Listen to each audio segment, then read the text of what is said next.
Very humbling experience up at the Dome.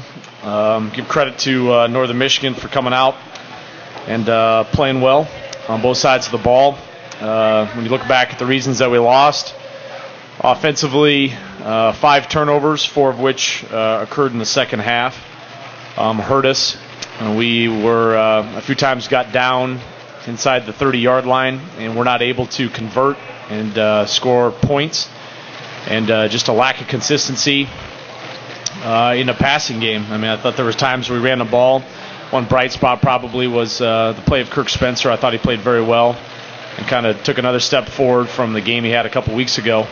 But just a lack of consistency in the pass game, and the turnovers hurt us on the offensive side of the ball. Defensively, came out, gave up a touchdown in the first possession, and then gave up another big chunk play and gave up the 14. After that, settled in and played a little bit better defensively in the second quarter and into the third quarter. I thought probably the biggest possession or swing and things that hurt us was we got to stop, got them backed up and got to stop. And we went for the block on the punt, and we're called for roughing or the punter penalty, gave them a first down, and they went down and scored and turned it into a 2-possession game. So after that, we got very aggressive on the defensive side of the ball, called a lot of blitzing defenses in an attempt to try to get the ball back, to try to change momentum. And a lot of times when you live in those calls, it's high risk, high reward.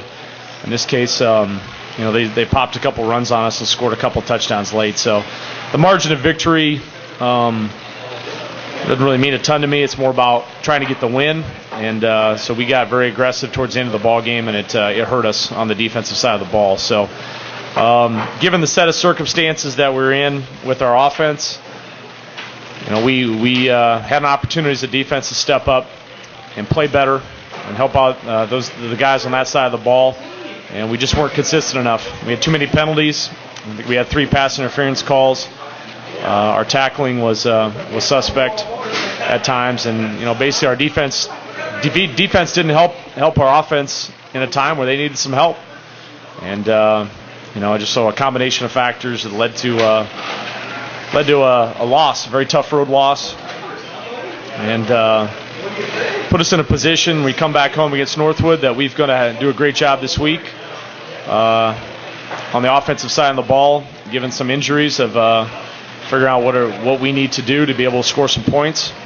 Obviously we're coming off 24 points against Ferris and 10 points against Northern Michigan, and we got to try to put the pieces of the puzzle together on that side of the ball to control the ball and score points. And then defensively, we're going to get a tough test with Northwood and running the ball, and they're probably going to run the ball right at us. And they have some very physical backs, and Aaron Shavers, their quarterback, is a good runner, and so we're going to have to do a great job on the defensive side of the ball of bowing our neck and getting the job done for this team. We get a couple guys back off of injury on that side of the ball. So between that and taking a look at all the available pieces, we gotta provide a spark on that side of the ball for this football team, because where we're at with our offense is it's gonna be a little bit more difficult than it has been in the past. So we gotta do a great job on special teams. Our defense got to step up. I mean, that's where we're at. So questions? Coach, obviously Northwood runs an option offense, differing from Ferris, but a lot of their things are their fullback Cameron Jack's up the middle and their quarterback, and that's where you guys have struggled. How are you going to try and make adjustments to shore up the middle a little bit against an option that likes to attack that? Well, like I said, I think there's a number of ways that we could address that. One is by getting Sam Powers going to practice this week and Matt Judon back, and maybe getting some fresh faces in there. I think that's one way. Schematically, we've got to do a great job the next 24 hours as a coaching staff. Make sure that we have a game plan in place that addresses the ways that they're going to attack us. And then we got to have some guys step up physically. And, we're going to have to control the line of scrimmage better than we've controlled the line of scrimmage. And we're not controlling the line of scrimmage very well. And we've got to do a better job on that end. So the guys that are playing, got to step up, play a little bit better as coaches. We got to try to put guys in positions to make plays, and we got to work together. Coaches and players, got to work together. So there's some variables we can control, or some variables we can't control. The variables that we can control, we need to focus on and get those control of coaches and players.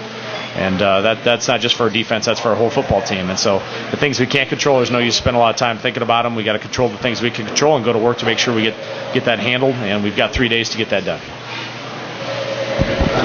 Matt, can you talk a little bit about the quarterback situation, the health of Isaiah, what you expect, and when you're going to make a decision, and how you're going to go forward with the offense given the quarterback situation? Yeah. Isaiah suffered an injury, a non-contact injury, Thursday in practice. That put him out for last Saturday's games against Northern Michigan. I think that the timing was difficult. We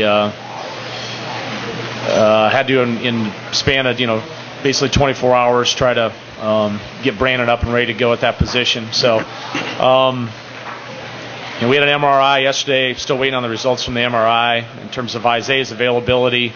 I'm not sure where we're at with that right now, so I'm still waiting to get information back on that. So if Isaiah can play, he'll play. If Isaiah can't play, then we need to, we got to look at the options we have at that position. Obviously, Saturday we played Brandon Beitzel, and then we also played Jeff O'Brien. Part of the reason we played O'Brien was because Brandon got hit a couple times pretty hard and was a little bit out of it, and so Jeff came in. That was a difficult position to put a freshman in, burn a red shirt, and go with your fourth quarterback in that position. But I thought Jeff came in, ran around, did some things, and got us a first down here or there.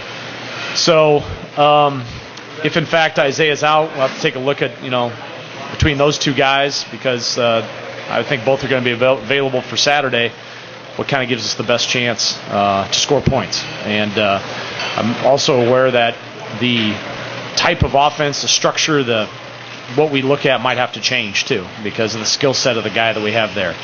I don't think that our offense really changed at all from Heath to Isaiah because of the skill set of the quarterback position, but that may not be the position that we're in moving forward, that we may have to take a close look at who we are. So at the end of the day, we still have to rely on we have a veteran offensive line, and again, hopefully Hershey, we only had 8 carries for 11 yards, but kind of he hadn't played football in a while, and get him back in the flow of things. Kirk Spencer's coming off. I'm hoping that we get Mike Rattay back at some point, and we've got to rely on some of the strengths of that offense, and the strengths of that offense right now, given a little bit of circumstances back there, have got to be our offensive line and our tight ends and our running backs, and be able to whoever is back there take some pressure off that guy in some situations. We weren't able to do that based on the score and based on some of the things that looks they were giving us. We weren't able to take as much pressure off Brandon as we needed to on Saturday.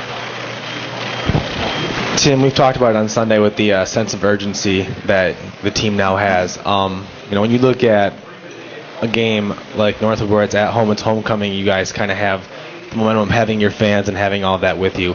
How do you, mentally kind of help the entire team to, shake off a loss like this and kind of go through the week focused on what's next and not what has happened previously? The same question for Andrew. I think we just have to, come in and work hard the entire week. We can't take a day off. Can't take, today off. We have to get in and watch a ton of film on Northwood today. Tuesday is going to be our first physical day, so we got to be, very physical on Tuesday, Wednesday, and even on Thursday, and then Friday, do as much as we can. Still watch a ton of film.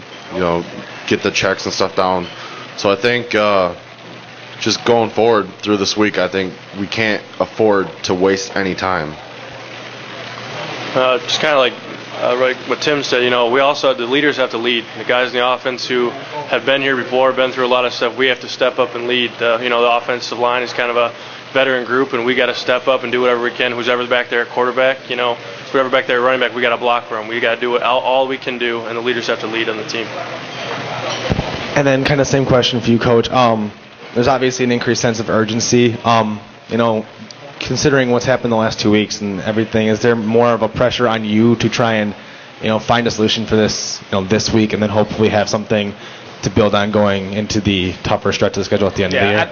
I don't think the sense of urgency, our sense of urgency down at the football center is not any different than it has been, previously. Our approach and the way we handle things, the process, is different. I think there's more challenges due to the situation on both sides of the ball that are being presented now than maybe were before. But in terms of like all of a sudden going to kick it into an extra gear, quote unquote, or something like that, that's not really who we are. We've always had a high sense of urgency of the situation, and we've always there's always been a lot of expectations on everyone in our program. So the fact that we're on, potentially our third, fourth string quarterback, that changes the dynamic from the stance of it's a challenge to try to the structure in the organization, what we need to do with the offense. But it's not like there's a more of a sense of urgency now to do things based on that. We've always had, and that's always been the way this program is. There's always high expectations. There's always a sense of urgency to get the job done. And now it's just it has to do more, Brady, with there's a unique set of circumstances that we're working through as a program, coaches and players, then we have to try to turn it up or do something more substantial, more time, anything that has to happen.